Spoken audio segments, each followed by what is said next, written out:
Everyone. இன்றைக்கி நம்ம என்ன வீடியோ பார்க்க போகிறோம் அப்படின்னா சிக்கல் செல் அனிமியா பற்றி தான் பார்க்க போகிறோம். ஓகேவா? இந்த சிக்கல் செல் அனிமியா வந்து ஒரு ஜெனட்டிக் டிஸார்டர். இது வந்து ரெட் பிளட் செல்ஸை வந்து அஃபெக்ட் பண்ணும். ஓகேவா? It's causing become rich and sickle shape.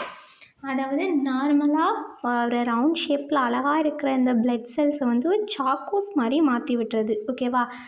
சிக்கல் ஷேப்பில் மாற்றி விட்றது. இது ஒரு ஆட்டோசோமல் ஹெரிடிட்டி டிஸார்டர். ஆட்டோசோமல்னால் தெரியும், பாடி குரோமோசோம்ஸை வந்து நம்ம ஆட்டோ குரோமோசோம்ஸ் அப்படின்னு சொல்லுவோம். இந்த ஆட்டோ குரோமோசோம்ஸில் ஏதாவது ஒரு மிஸ்டேக் வந்துச்சுன்னா இந்த சிக்கல் செல் அனிமியா வந்து நமக்கு வரும். ஓகேவா? தென் ஹெரிடிட்டி டிஸார்டர் அப்படின்னா பரம்பரையாக இந்த நோய் வந்து வரும். தென் டிஸார்டர் அண்ட் டிசீஸ்க்கு வந்து டிஃப்ரென்ஸ் இருக்குது. டிஸார்டர் வந்து unable to treat, but disease can be treat. ஓகேவா? டிஸார்டர் வந்து நம்மளால் ட்ரீட் பண்ண முடியாது.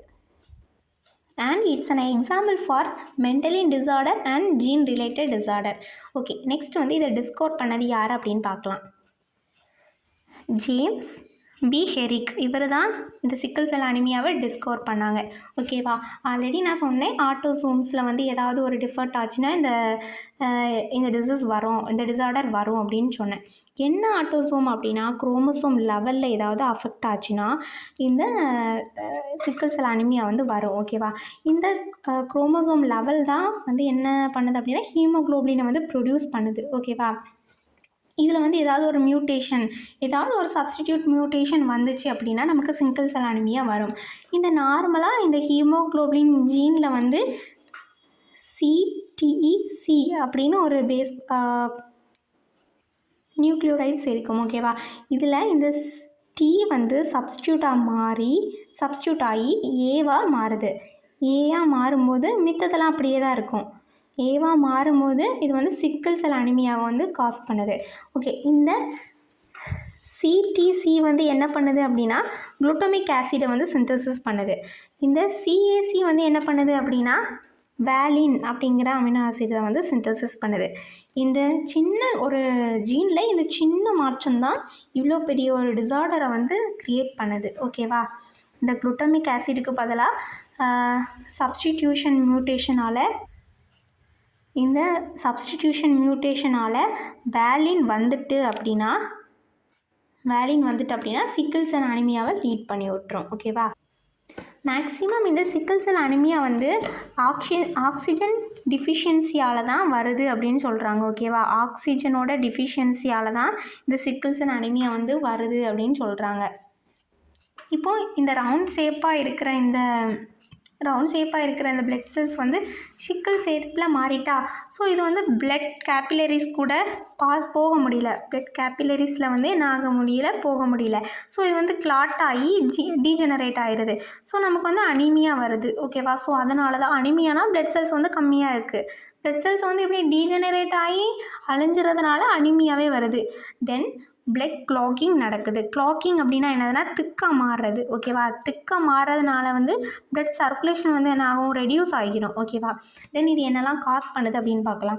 இந்த சிக்கல் செல் அனிமியா வந்துச்சுன்னா ஜாண்டிஸ் காஸ் பண்ணுது. Then spleen and brain damage cause பண்ணுது. தென் அக்யூட் ஃபிசிக்கல் வீக்னஸ் ஆகுது. Then headache and muscle cramps ஆகுது.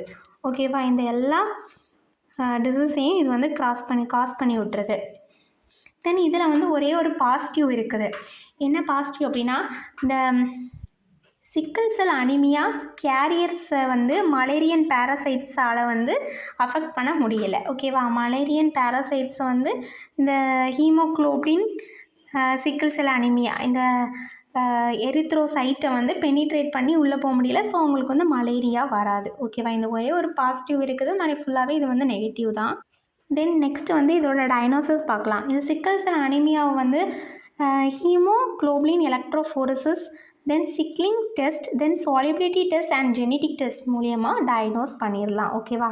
சிக்கல் செல் அனிமியா வந்து அஃபெக்ட் ஆகிருக்காங்களா, கேரியரா அப்படிங்கிறத வந்து இந்த ஹீமோக்ளோபின் எலக்ட்ரோஃபோரசிஸ் டெஸ்ட்டால் we can identified. தென் இந்த ஹீமோக்ளோபின் தென் இந்த சிக்லிக் டெஸ்ட்டில் வந்து பாலிமரைசேஷன் டிடெக்ட் பண்ணி இவங்கள வந்து சிக்கல் செல் அனிமியாவால் அஃபெக்ட் ஆகிருக்காங்களா இல்லையா அப்படிங்கிறத வந்து நம்ம வந்து டிடெக்ட் பண்ணிக்கலாம். தென் சாலிபிலிட்டி டெஸ்ட்டு, ஹீமோக்ளோபின் எஸ், அதாவது சிக்கல் செல் அனிமியா அதோட இன்சால்யூபிள் கான்சன்ட்ரேட்டடை வச்சு இவங்களுக்கு வந்து சிக்கல் செல் இருக்கா இல்லையா அப்படிங்கிறத கண்டுபிடிச்சிடலாம். Then genetic test that also have 1 or 2 copies of hemoglobin gene that determine the presence or absence of sickle cell anemia. Okay, this all diagnosis tests can used to detect sickle cell anemia presence or absent or sickle cell anemia's carriers. Okay, thank you. இந்த video உங்களுக்கு பிடிச்சிருந்தனா like பண்ணிக்கோங்க, subscribe பண்ணிக்கோங்க. Thank you for watching.